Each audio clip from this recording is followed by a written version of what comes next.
नमस्कार, मैं हूं मोइनुद्दीन खान और आपका स्वागत है हमारे चैनल एमडी न्यूज़ इंडिया पर। आज हम मिडिल ईस्ट में हाल ही में हुए 3 बड़े घटनाक्रमों पर बात करेंगे जिनका न केवल मिडिल ईस्ट बल्कि पूरी दुनिया पर गहरा प्रभाव पड़ सकता है।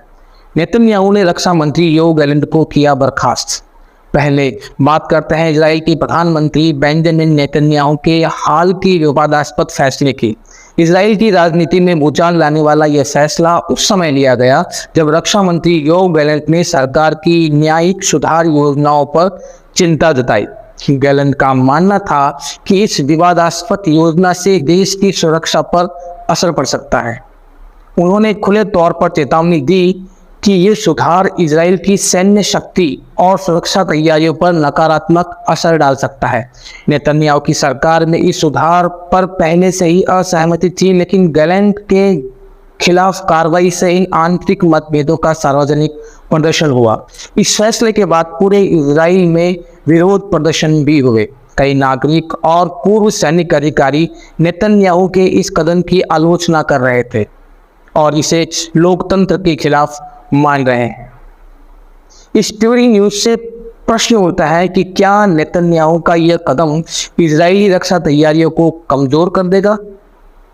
क्या इजराइल में सरकार के खिलाफ जनता का विरोध बढ़ेगा?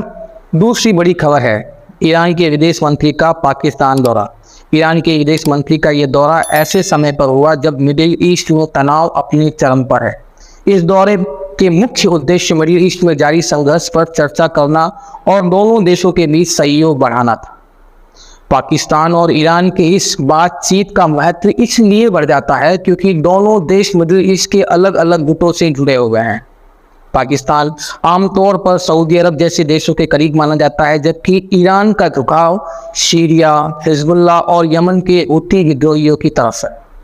इससे प्रश्न उठता है कि क्या पाकिस्तान और ईरान के बीच ये नई कूटनीति मिडिल ईस्ट में शांति स्थापित करने में कोई भूमिका निभा सकती है? क्या ये संबंध मिडिल ईस्ट के पारंपरिक शक्ति समीकरणों को चुनौती देगा? मिडिल ईस्ट के संकट के बीच पेंटागन की तैयारियों पर दबाव।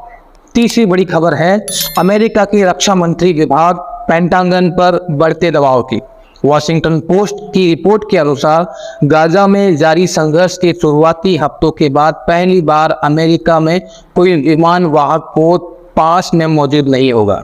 इससे न केवल अमेरिका की सामरिक तैयारियों पर असर पड़ रहा है, बल्कि यह भी दर्शाता है कि पेंटागन को हथियारों और अन्य संसाधनों की कमी का सामना करना पड़ रहा है। ये कमी उस समय पर आई जब मिडिल ईस्ट में हिंसा और तनाव अपने चरम पर है।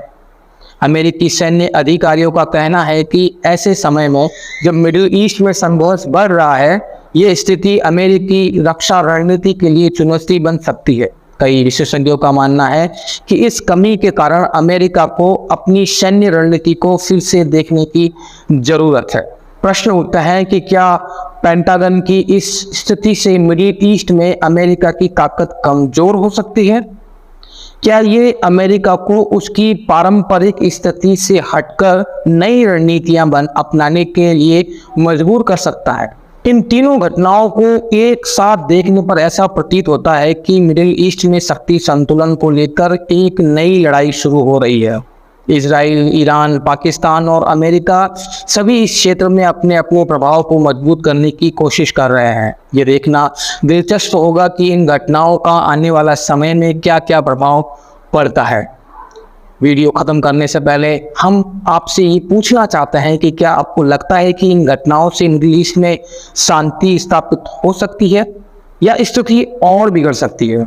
अपनी राय कमेंट बॉक्स में जरूर दें।